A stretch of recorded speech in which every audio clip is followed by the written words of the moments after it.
Johnson. I work in EADS Innovation Works in UK. And I'm Matthieu Helleboid. I work for Thales. I'm also a software engineer. Okay. Today we'll talk to you about rethinking tool integration. Tool integration has always been a challenge for most of the companies.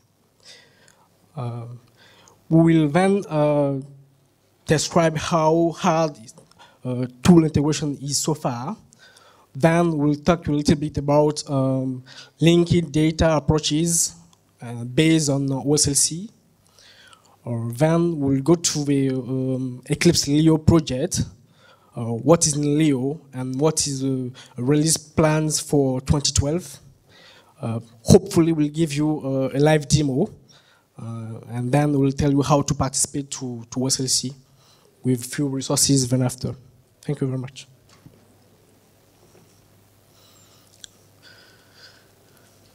Approaches to lifecycle integration have fallen so far. It is difficult to provide a single repository to host all of the resources and engineering concepts. It's also difficult to provide a universal data model standard.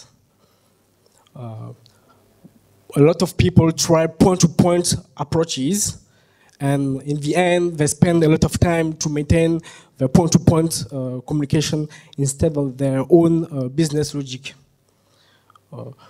OSLC today suggests a combination of repository and data model standard to achieve tool integration. Okay, is everyone here who knows already OSLC? Okay. Who knows RDF? Okay. Maybe HTTP? Internet? Someone? Ah, someone. Okay, so what OSLC proposed to do is to focus on the data. So the data is the main thing. Here you've got several lifecycle tools, and all you care about is your resources and the relationships between your resources. So each tool continues to have its own data. You don't copy them. And the tools continue to process the data. If you want to link the data together, you have, okay? If you want to link the data together, each tool has to expose or consume its own data. So after that, you have got a kind of web of lifecycle data. And you can trace, index, and analyze all the data where it lives. It's based on the same architecture as Internet. So all the data are resources with unique HTTP URIs. It's based on the open standards. It's loosely coupled. It's technology neutral, scalable, and of course extensible. Okay, thank you. So what is OSLC? On the website, you will see that OSLC is mainly two things. It's at first a community with more than 400 registered members from a lot of different companies, for example, EADS or Thales. And the goal of these members is to write specification.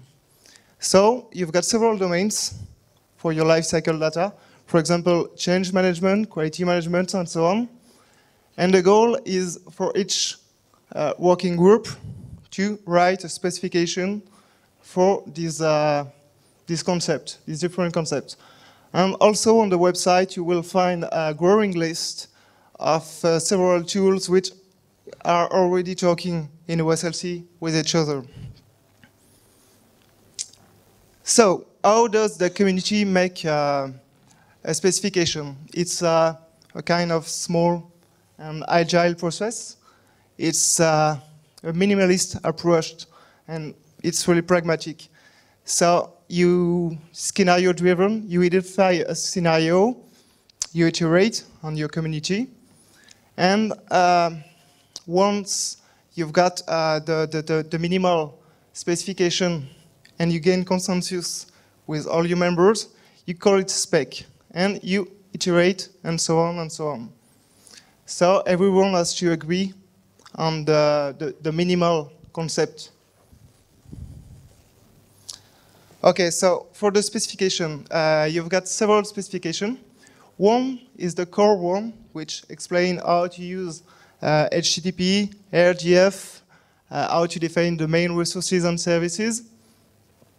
And for each domain, you've got specific concept for change management requirements, which explains how to make the specific resource needed by each concept.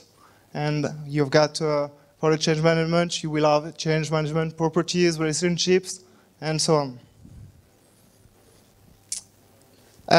If you want to integrate your tools with other OSLC tools, you've got two possibilities. The first one is the one used, for example, by IBM, is to be a native OSLC tool. But you can't always do that because you've already got a tool, for example, a bug tracker with an API. You're happy with this tool. You don't want to rewrite the whole tool.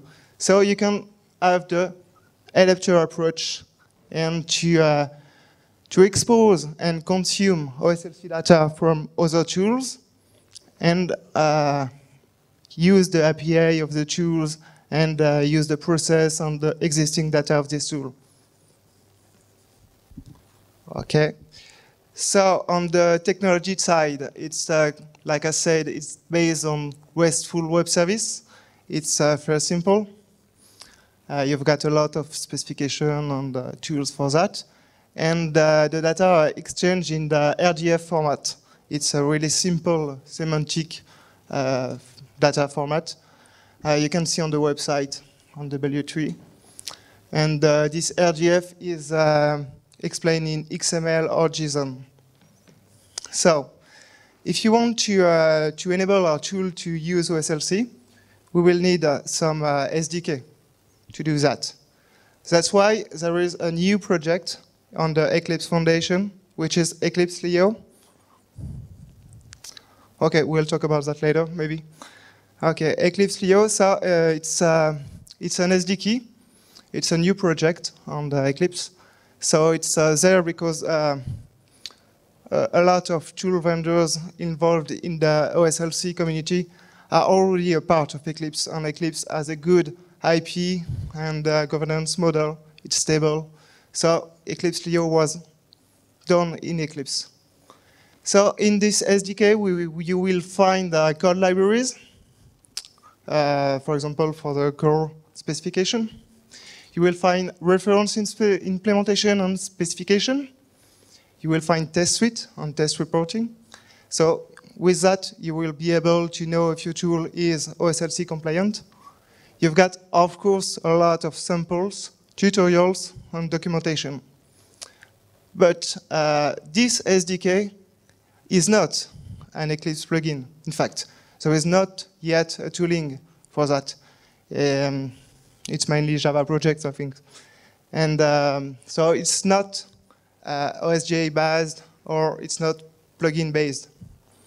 Okay, so Jean-Luc will explain you more about the SDK.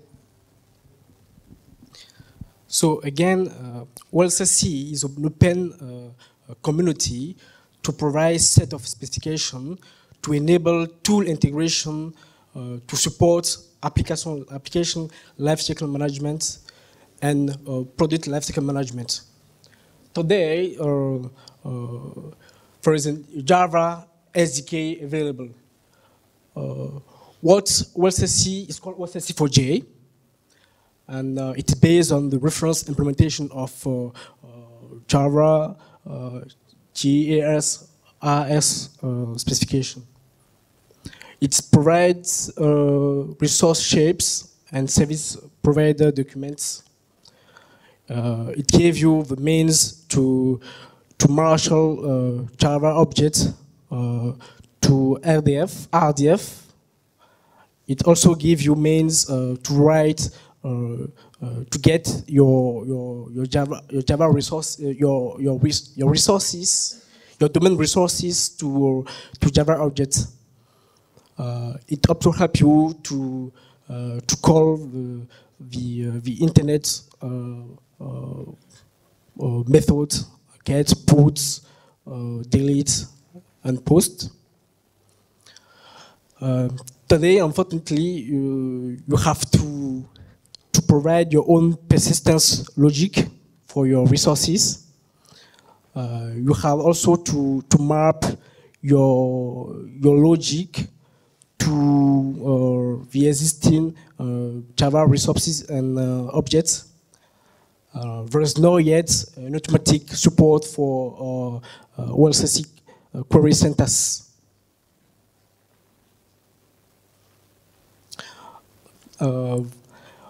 For this year, 2012, there's a plan to make available code libraries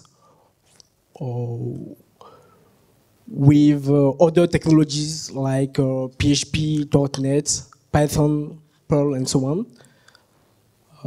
There will be more implementation of existing domains, so working groups.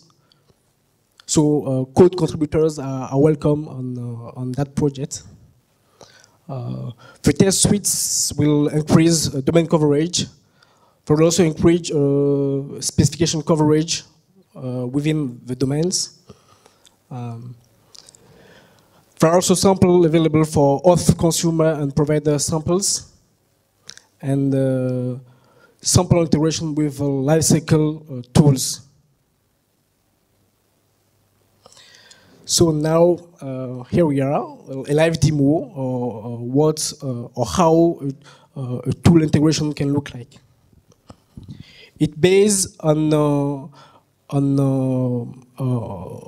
a demo, an integrated process from requirement management domain to architecture management domain.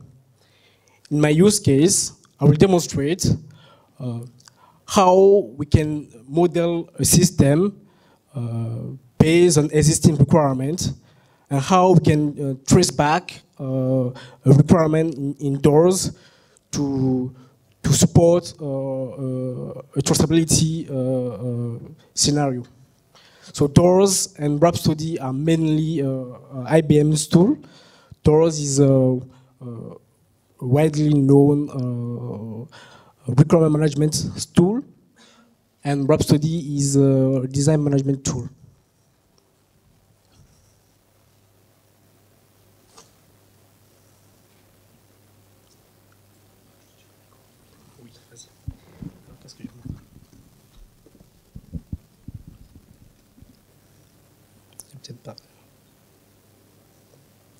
So at the beginning of a project, the project manager, let's say, wrote the list of requirements in Doors here in that module. Let's assume that this is a list of existing requirements. What happened is we succeeded based on existing adapters to import those requirements at that level to start building a model against those requirements. Once this model has been created, we are then able to put it back in the requirement management tool for traceability purpose here. That's the reason why you can see again this model.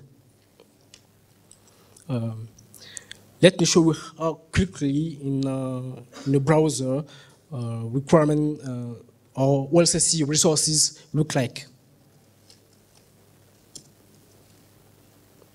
So based on the OSLC service provider running here on Tomcat, on a Tomcat server, we can show in the browser, a normal one, Firefox, the list of existing baseline in the Doors requirement management tool. Then, as we can see here at the roots, there are mainly two projects. This one is DMS, Doors Management System. It's normally one of the projects you can see here. We can also show how it looks like also as a OSLC resource. As you can see, they are all loosely coupled. That one is a resource itself, and it has a relationship with a requirement collection resource right here. So recursively, we can go and discover all the resources in our repository. So again, here, this main requirement collection also has a relationship with an existing requirement. So requirement 489.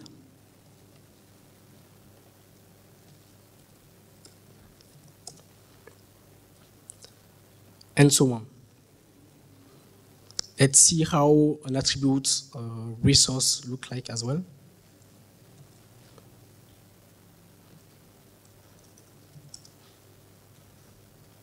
So basically, the requirement resource I showed previously has an attribute called Doors only iconic, and his value is it's false. So let's see now, hopefully, a live demo. My use case, I will try to start a new model based on existing requirements. So from my adapter, I will be able, at the beginning of my project, to collect the requirement my model should satisfy. So let's go. So hopefully you will see new data adding into that tree. Oh, that one was pretty fast.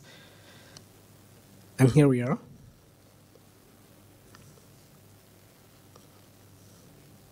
As you can see, I succeed to add existing requirements into my modeling tool. How to say requirement? That one is a requirement 0. So let's see in here.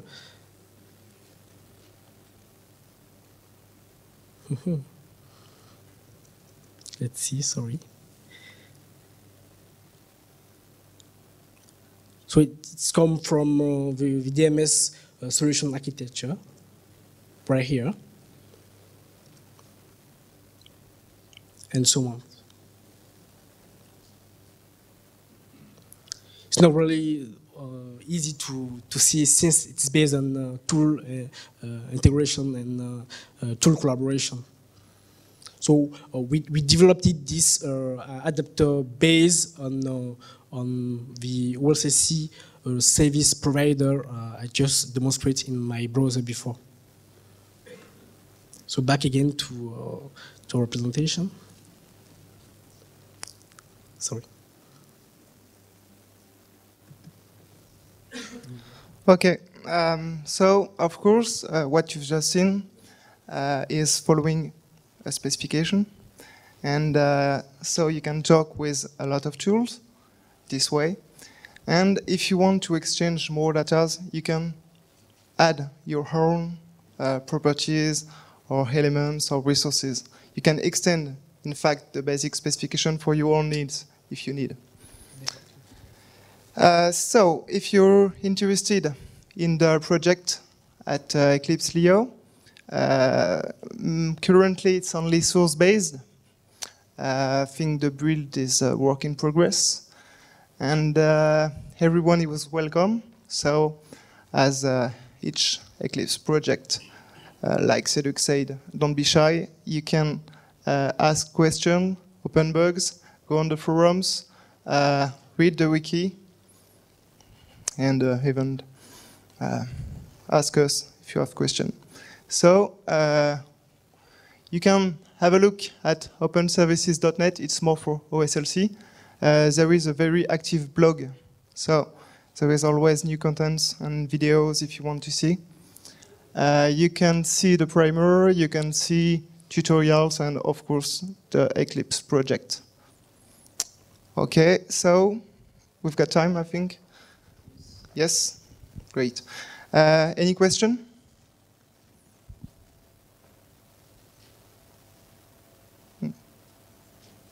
Okay. It must have been very clear. Okay. No? No one? Even in French?